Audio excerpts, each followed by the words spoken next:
Welcome to the Jung Anthology podcast from the C.G. Jung Institute of Chicago. For the next month, Jung in the World is presenting a series on Marion Woodman, Canadian mythopoetic author, poet, analytical psychologist, and women's movement figure.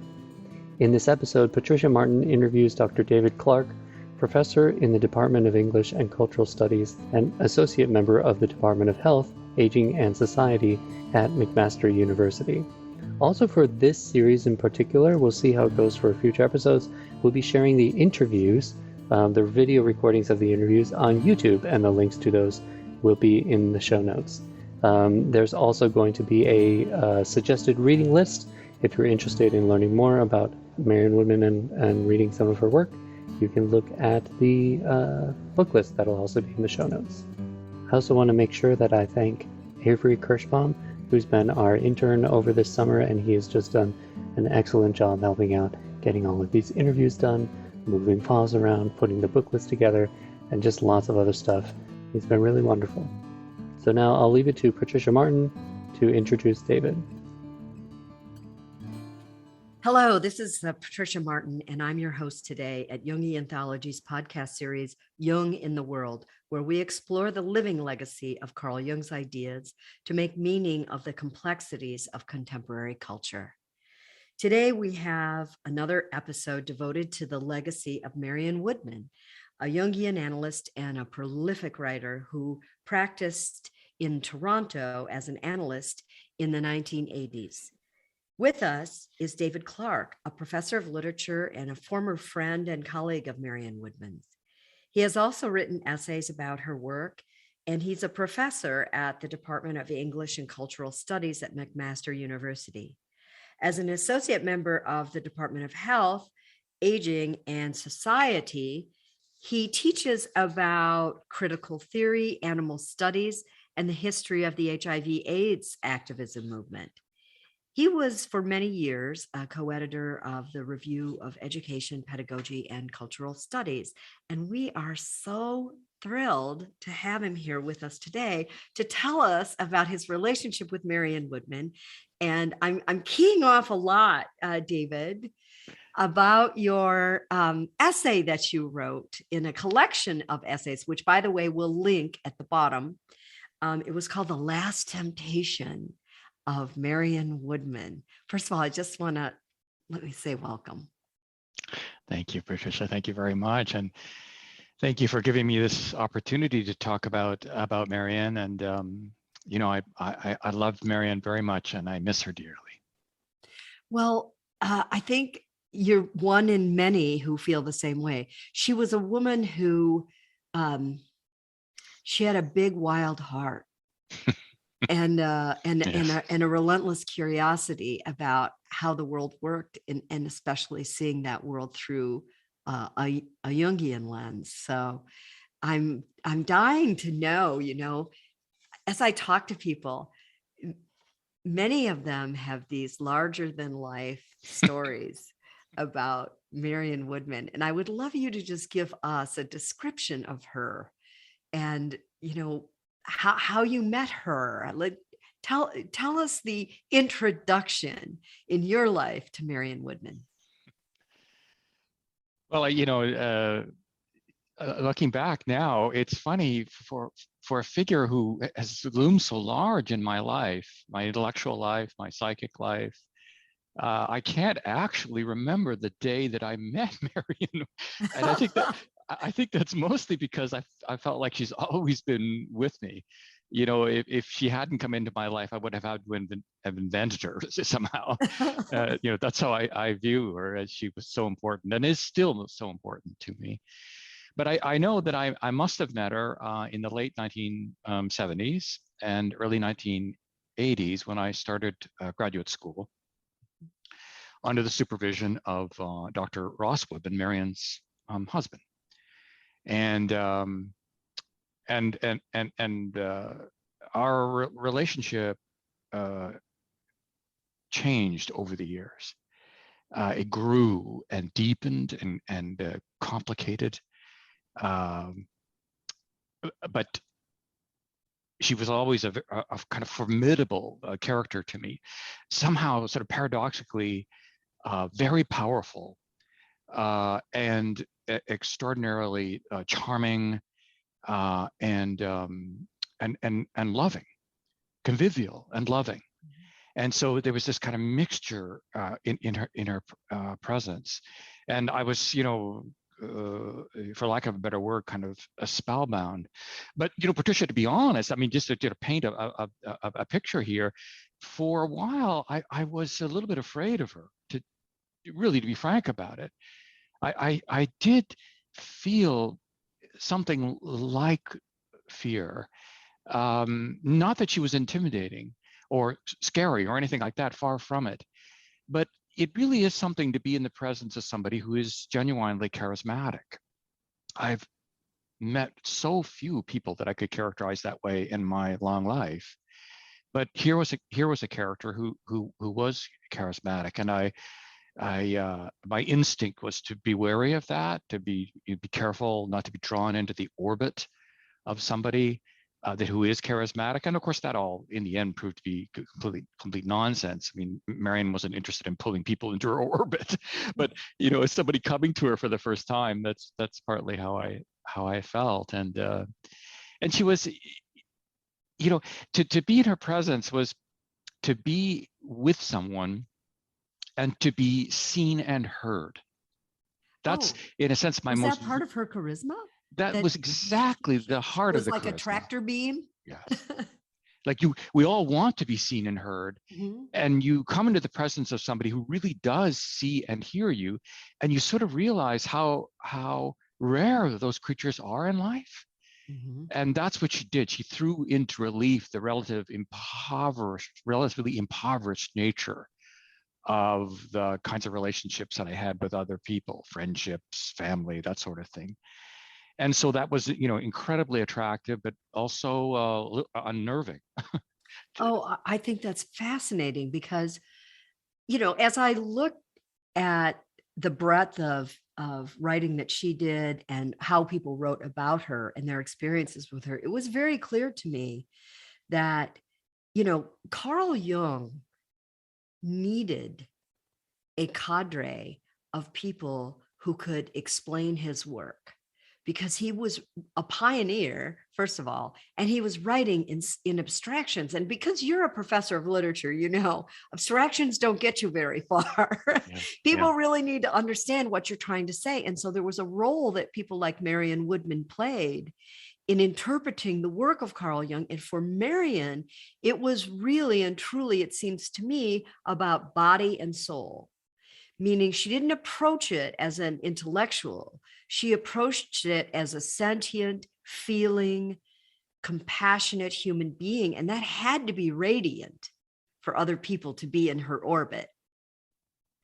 Yes, and I think you're exactly right. And after all, one of the things that really fascinated and worried her to her last days was that we live in a culture that is so frenetically devoted to disembodying us, to separating out soma and psyche, and to administering those realms in our lives with this kind of policing, normative control. And so you come across a character like Marion Woodman, who is, devoted to the integration of these things. And says to you basically, without looking for acolytes, she wasn't somebody who was looking for disciples or anything like that, but she was sort of modeling something and sort of constantly challenging you. What would it be like if you thought about yourself this way? What would you need to endure and embrace to live a more sort of fully integrated, a more conscious, to use her kind of language, Jung's language, a more conscious life? And to me, that was always the challenge of being with her, like sitting across from the dinner table and realizing that you were in the presence of somebody who was, in a sense, was there to challenge you, your deepest assumptions about what it is to be a human being.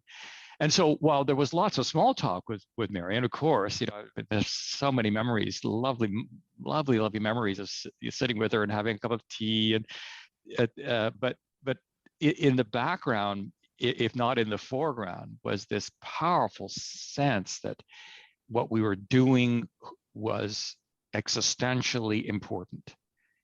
That what we dreamt, how we taught, how we loved, how we were loved. That for Marion, it was always like raising the stakes, and so you had to get on board with that.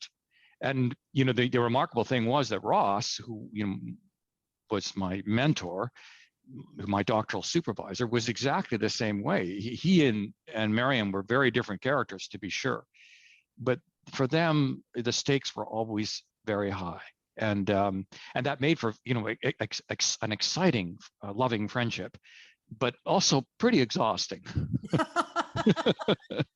Well, her energies seem to be irrepressible. Yes. And she did these workshops, these somatic workshops, and she created these rituals so that people could really get some awareness, some idea about themselves, or some transformational concept really into their bones. And so you pick up and write about the book she wrote during her bout with cancer, where she was facing really life or death. And back in those days, there weren't as many solutions to cancer. So it was a very serious, life-threatening illness. So I'm completely fascinated by how you looked at her, not only that memoir, I think I could call it a memoir, right? About that section of her life. Yeah. And you kind of took it apart in a way that you really started to ask questions about our relationship, the psyche's relationship to uncertainty, and what a transformational experience really is, and how Marion was really, in a way, born into another version of herself through enduring that. And I might be stealing your thunder by just sort of, I'm expounding all this without asking you the question, but I really think there's something rich in this for our listeners, because we live in this era of very deep uncertainty. And no, I think we do live in an age of uncertainty, although, and this is the crux of the matter, I think, and that is we're also haunted by this will to certainty at all costs. This, it's true, terrible uncertainties. I mean, just look, I don't know what the temperature is like in Chicago, but in Toronto today, I mean, if you don't believe in climate change, just come to Toronto. It's like living in a microwave, and, there's lots of uncertainty, and I see it in the faces of my students. If you're 17 or 18 years old right now, and you're looking down the barrel of a big gun, and part of what it is to be a teacher now is to try to absorb that feeling, that sadness, that sense of loss, of directionlessness, of uncertainty. Yes. But of course, in the vacuum created by uncertainty rushes, as we know, the politics of absolute certitude, that the world can be disciplined and policed in a certain way, and it has to be this way. And one of the things I deeply admired about Marion was that, and I feel it was folded into the texture of her memoir, as you so well put it, is this decision to wrestle literally on a day-by-day basis, because, as you know, the book is divided into days over the course of about 2 years, and to wrestle on a day-to-day basis with the uncertainty, but also with the temptation of certitude. And no one can gainsay, the need and the desire for certainty in the midst of a mortal illness, especially this illness, the cancer of the lining of the uterus, in those days where the treatment options were horrifying, medieval, as one of her dear friends put it at the time, and that Marion records. And so one of the things that really I sort of tried to key into in that memoir was that the book was very much embodied. It made perfect sense that this analyst, friend, healer, who says so much and so powerfully about the importance of living an embodied life, a fully and complexly embodied life. It made perfect sense to me that the book that she wrote about herself would itself be replete with the signs of being embodied, which for me is a condition, intrinsically a condition of uncertainty. So you said earlier, and what triggered me to go in this direction was you talked about sometimes it was exhausting to be in Marion's presence. Yes. And what's brilliant about not only your essay about her book, Bone, The Dying into Life, but what is this idea of uncertainty as a moment when we can almost relax into it. It's not an energetic moment for the soul or the body, to face its own potential demise or to face the world's demise, as you talked about earlier. I mean, that's the big gun that people are looking down the barrel of, is how much time do we have left on this planet? Yes. And so with all this in the collective, I think to myself, well, what's to be done for us? And you kind of go into this in your essay. You talk about prayer and the nature of prayer in the midst of uncertainty. I thought that was fascinating.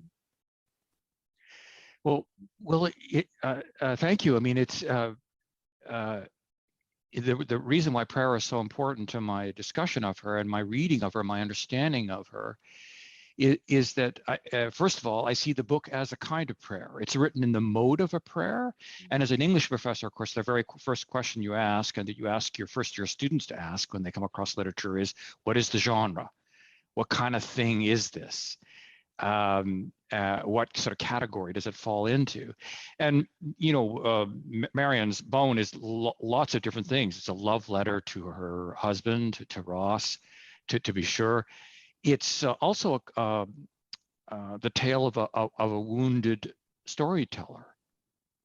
That's interesting.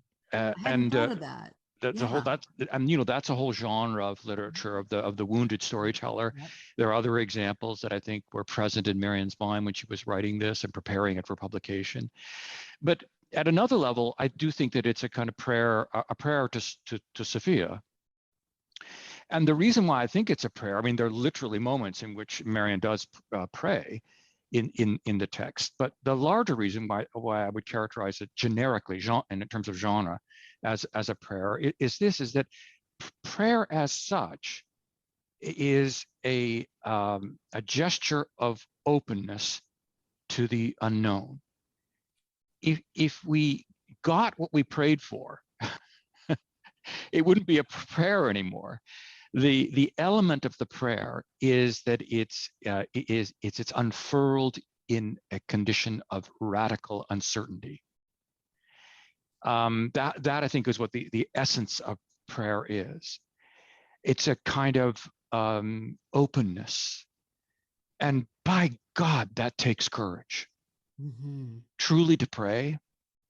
And I do think human beings pray every day in lots of different ways. You don't have to be a religious person or belong to a faith community to pray. I pray. I don't belong to a faith community. I'm not a religious person, but I can tell you I pray every day, which is to say I try my best to leave myself open to uncertainty. There are things that one has to be more or less certain about and to prepare for, yes, but the best laid plans carry with them an earlier moment of indecision. Mm-hmm. Not the indecision that we often associate with Hamlet, which is in fact a decision. Hamlet decides to be indecisive. Mm-hmm. That'd be one way of thinking of him. Oh, I don't read. You quote him. You say the readiness is all. The readiness is all. To say, let's keep getting ready. Let's keep getting ready. We shall never launch, but we'll just be really ready to launch. To be ready, and that takes a lot. To refuse the temptation too quickly to come to a decision. Mm-hmm. One does need to come to a decision, but it's the earlier part, the moment of stillness and the pause of indecision. It's the analogy that comes to mind for me, and Marion and I talked about this at one point, is, there's a wonderful fragment by Kafka. It's basically like a little tiny short story of the sort that he could write. And he's writing about an Olympic level swimmer. And the swimmer succeeds and the crowds are delirious. And the swimmer stands there on the podium after this extraordinary accomplishment in a pool or a river, I don't know what it is. And all the swimmer can think about is, once upon a time, I couldn't swim. I had to learn how to swim. And that part of me that doesn't know how to swim, I carry in me always. I don't know how to swim, is what the character says in Kafka's fragment. I don't know how to swim. I'm an Olympic swimmer and celebrated as such, but I'm telling you, if you have the eyes to see and the ears to hear of it, I don't know how to swim. And it's that it's like what I think about being a teacher is the essence of being a teacher is not knowing how to teach. Every day I stand up in front of a class and I say to myself, I don't know how to teach. And that's what enables me to teach. That's what prevents me from settling into some programmatic idea of what a professor should be. And Marion's work, Bone in particular, taught me to embrace that. I think that I just want to unpack this for a minute, because in it is this idea, the kernel of this idea about what it takes to be a teacher. And I think it takes a curiosity about the world and a curiosity about your own students that keeps you humble enough to be open to the lessons they have to teach you. And so you just phrased that so beautifully in terms of, hey, there's a part of me that doesn't know how to teach.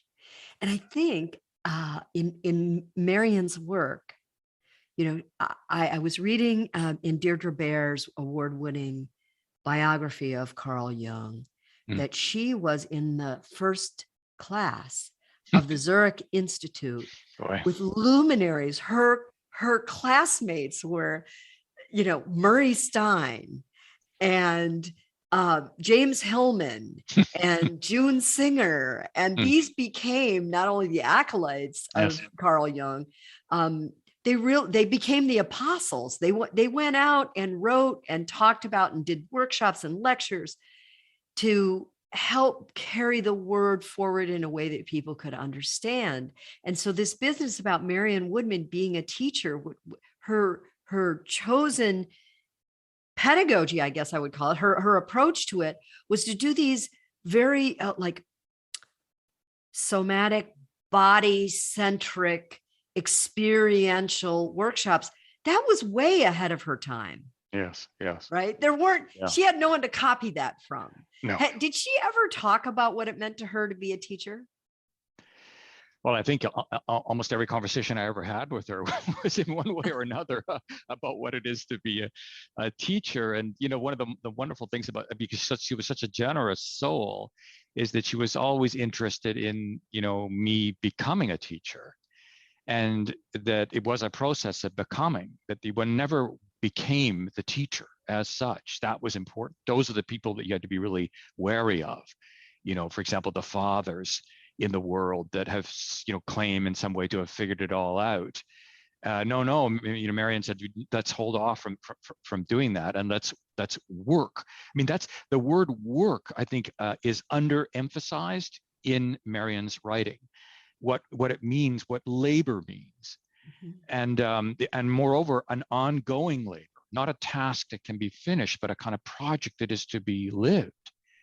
And she constantly modeled for me, as indeed Ross did as well. I from those two, from that couple, together and apart, I really do owe this enormous debt in terms of my own growth, my ongoing growth. Here I am, a man in his mid-60s and still learning how to teach, still very much in the process of learning how to teach. But it was Marion and Ross's examples that encouraged me to just to let that happen, to make sure that I was somebody who was still, that is to this day, still learning how to teach.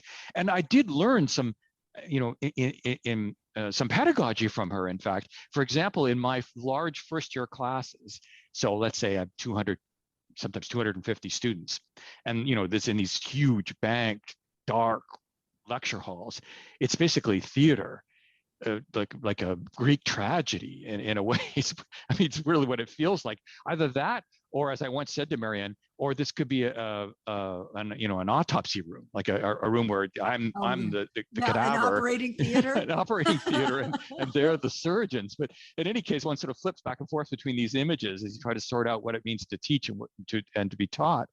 And what I do with my first year students now, because I think they're struggling to understand what literary knowledge is, because of the supremacy and the legitimacy that is attributed to other kinds of knowledges. Mm-hmm. First-year students find it very, very difficult to even to grasp that there is such a thing as literary knowledge, mm-hmm. that it is a way of knowing.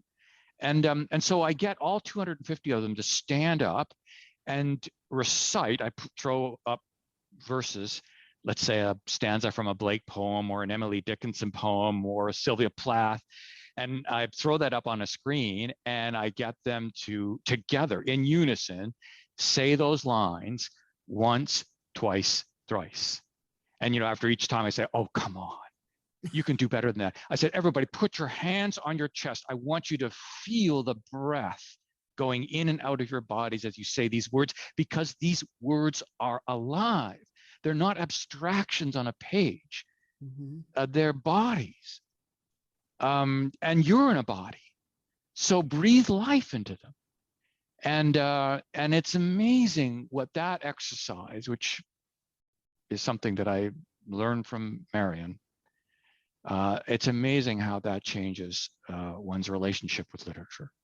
Oh, I can picture this, by the way, and I'm sure our listeners can too. And it seems to me that this understanding of literature as something that's life-giving versus romantic poetry, it's part of our legacy, our human legacy, that could help us in these uncertain times to endure. And that is another thing that I think is so profound about Marion's book, Bone, and your treatment of it in your essay, The Last Temptation of Marion Woodman, is to talk about enduring uncertainty, enduring something that cannot deliver a result to you yet, so that you must discern between, am I finished? Is it happening? Where am I in all of this? I mean, these are questions that haunt people today. Yes. So do you think that some of the work of, the poets, the feelers more than the thinkers, are here to feed us during these times of uncertainty? Could you make a case for that? I think I could, and I think I've staked my life on it. Wow. I have staked my life on the chance that in that classroom, someone will absorb those words, and that they will mean something, that they will feed into a hungry soul. And there's a lot competing for the attention of my students. I mean, just to get them to put their phones down. I'm of a generation where I can put my phone down. It's no big deal. In fact, I'd love to throw the damn thing away. Is what I'd like to do. And if I had a chance, I would. But for my students, it's something else. They're drawn to these things, these other things, and that's that comes with generational difference. And fine, there must have been idiocies in my generation as well. I'm quite sure it was so long ago I can't even remember now. But yes, I've staked my life as a teacher, and a teacher of literature in particular, literature and philosophy, on the power of these words, and one way to measure their power is that it doesn't matter if they were written in 1800. They are of such a power that they speak to students. They can speak to students today. That's what my role is in the classroom, is to let those words, try as best as I can to let those words speak to these students. And to realize that literature is not, these are not sort of beautiful, shiny objects in a museum that one sort of peers at a kind of distance at. No, they're living things and have to do with life and your life. I'm looking right at you, as I say to my students, I walk straight up to them, look them in the eye, because that's what Marion would do, Right. And what Ross would do. I'm looking at you. And in fact, I reach out sometimes and just rest my hand gently on a shoulder of a student in a class of 200 students. As I'm talking to the class, my hand is just gently on the shoulder of a student to let them know that we are here, present, embodied, imperfect, en route, and that literature is the crucible, the matrix, as Plato would say, the chora, the womb in which something can happen. There's no guarantee that it will, and God knows there are days in which nothing happens. And Marion gave me permission to survive those moments. Because she herself said that there were lots of times in her office in which with her annals ends and nothing happened. Right. And that's okay. And that's okay. And that's okay because we are constantly in the process of transformation. Yes. And, it makes total sense to me that you and Marion saw so much in each other and had so much in common because, Jung was, he's famous for saying, thank God I'm young and not a Jungian. And part of that was that he believed in experience. He believed in the experience of life, not the discussion of the experience of life. And that to really understand something, one must feel it and endure it, or, subsume it and relive it. However that is, there was truly an element of his holding in very high regard this business of having an experience of life, that life was for living. Yes. And I think, and sorry, do you see that this is one of the things that really attracted me to Bone, was that there was a side of it that was that Marion acknowledges, that gives space to in her generosity. She gives space to the side of her that was hooked on getting out of life. And one of the ways we know in a kind of Judeo-Christian tradition in this part of the world, one of the ways in which you get out of life is you imagine a more refined life. In other words, you don't have to literally die. You just, you find yourself struggling to purge yourself of one life in order to live a subtler life. But that is itself life-denying. And it's that life-denying part of Marion. She gives a voice to that in Bone, as well as a life-affirming part. And it's that mixture, that subtle knot between those two things, the negotiation between those two things, that really fascinated me about the book, and that for me makes it a more truly embodied book, is that she isn't pitching herself as this creature who had a kind of direct phone line to Sophia. No way. And that's why Sophia comes across sometimes as rather harsh mother.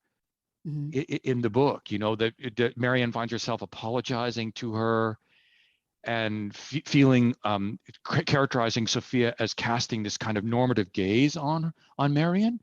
And such that Marion felt like she had to apologize for not taking care of her body. But that's only part of the book. That's in the end not the Sophia I think that the book is finally addressed to.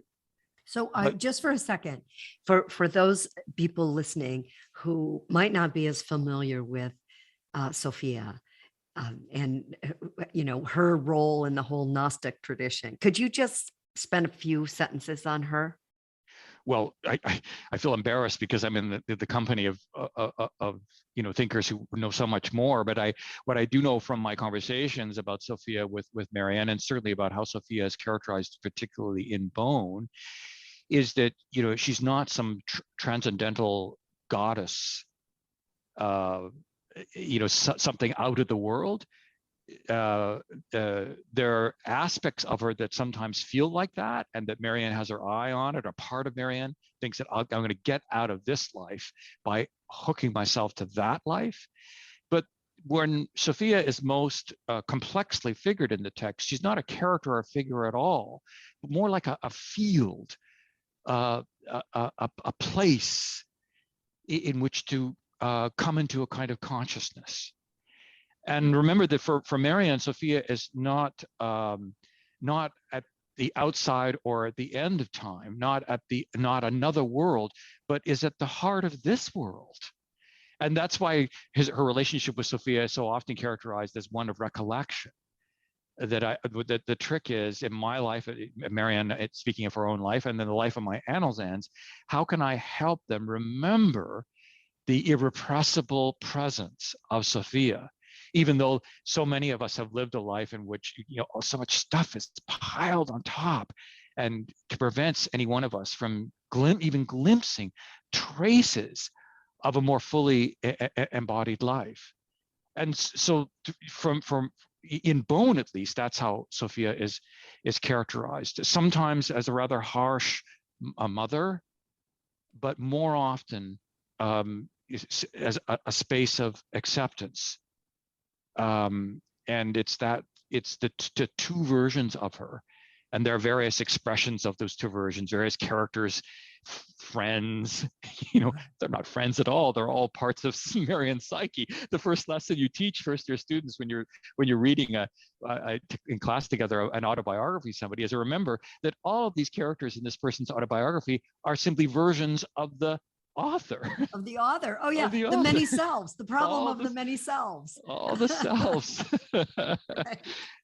Who happen to have the, David C, as I'm called in the book, rather discreetly, but it's not me at all. It's a part of Marianne, and Marianne is using those parts to work through this struggle to acknowledge the presence of Sophia in her life. So in the end, if you had to tell us what you think Marion Woodman's legacy is, what would that be? What would you say? What did she leave behind for us? Wow, Patricia, that's a very hard question to answer. It's not that there isn't an answer. It's just that it's so caught up with my embodied life. Is that true about everybody, though? Can we only find meaning in anything because we feel it through our embodied life, because it either makes sense to the life that we're living or the life that other specialized life that we imagine for ourselves, and everything just whirs past us otherwise? It does indeed, and God knows, I think we are living in an age now called by scientists the Great Acceleration. Mm-hmm. And I think they mean that in all. It can be meant in all sorts of different ways. I guess one of the things that the really important things that Marianne taught me was to listen, because I saw her listen. And, until I had met her, I had heard about patience. I heard it was a good thing. I knew nothing about it. And, but it was in the presence of Marianne that I think I started to learn, and I'm still learning, the patience that comes to be patient with oneself, and to be patient with others, to be patient with knowledge. In other words, to resist the temptation to want to eat it up all at once, or to purge parts of it, to get rid of it so that you could eat up something else. These are all metaphors that really fascinated Marianne and that informed some of her embodied life, this desire to consume and to purge, discipline the body. And what Marion taught me without teaching, in other words, I wasn't in a classroom with her, I was never her analyst. It was just simply being in her presence and observing what richness comes from listening. That's something I took away from her, and I'm still taking away from her to this very day. David, it's been such a pleasure to listen to you.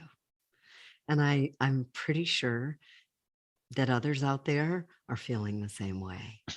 You really brought a lot to help paint the picture of who Marion Woodman was and why she mattered, her work matters. I want to thank you for being on Jung in the World. Thank you. Thank you for having me. I really appreciate it.